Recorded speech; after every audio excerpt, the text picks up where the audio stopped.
Hey there, nerds and nerdettes. Welcome to our journey through the evolution of Sega consoles. We're talking about the company that brought us Sonic the Hedgehog, Altered Beast, and so many other classics from their early beginnings to what Sega is creating today. Let's dive in. We're going to unearth the history of these boxy beige beauties, the sleek black powerhouses that dominated the 16-bit era and everything in between. Get ready to travel back in time and relive the glory days of Sega. We're going to start our journey back in 1983. That's right, 1983, MTV still played music videos and shoulder pads were all the rage. This was the year Sega threw their hat into the home console ring with the SG-1000.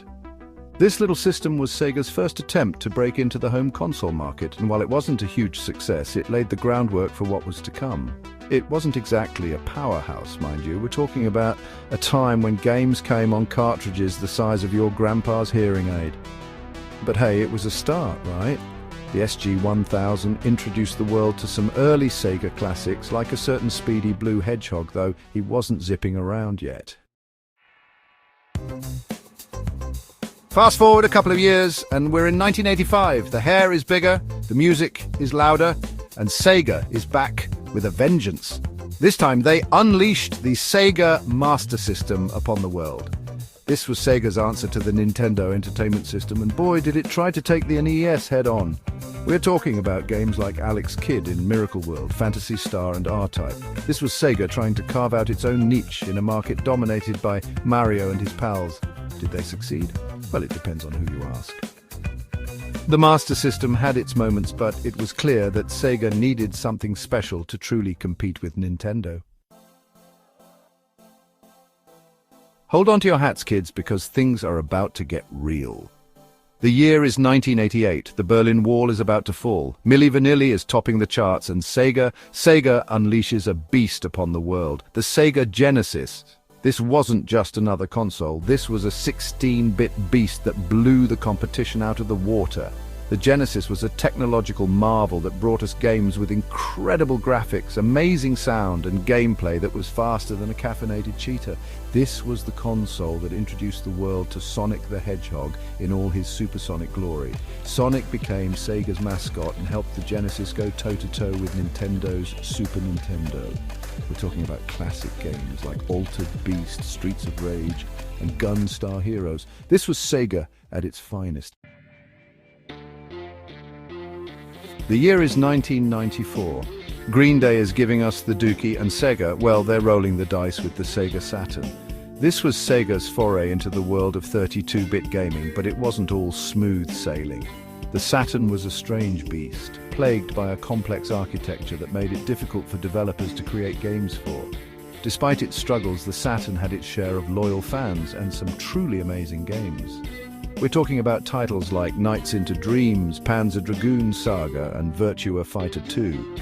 These games showcased the Saturn's raw power and innovative gameplay. Unfortunately, the Saturn's complex hardware and limited third-party support ultimately led to its downfall. The year is 1999. The world is bracing itself for the Y2K bug, and Sega. They're taking one last shot at console glory with the Sega Dreamcast. This was a console ahead of its time, boasting online capabilities, a sleek design, and a library of innovative games. The Dreamcast was home to some true gems, including Shenmue, Jet Set Radio, and Crazy Taxi. These games pushed the boundaries of what was possible in gaming, but it wasn't enough. The Dreamcast was released just a year before Sony's PlayStation 2, which would go on to dominate the market. Despite its short lifespan, the Dreamcast remains a beloved console for many gamers, a testament to Sega's innovation and creativity. So, what about Sega today? Well, they may not be making consoles anymore, but they're still a major player in the gaming industry. These days, Sega focuses on developing and publishing games for other platforms, and they've had some major successes. We're talking about franchises like Yakuza, Total War, and Persona, which have garnered critical acclaim and a devoted following. Sega's legacy extends far beyond their consoles. They've left an undeniable mark on the gaming industry, paving the way for innovation, creativity, and a whole lot of fun. So the next time you boot up your favorite game, take a moment to remember the company that brought us Sonic, Alex Kidd, and countless other gaming icons. Well, there you have it, a whirlwind tour through the history of Sega consoles. From their humble beginnings with the SG-1000 to their final console hurrah with the Dreamcast, Sega has left an undeniable mark on the gaming world.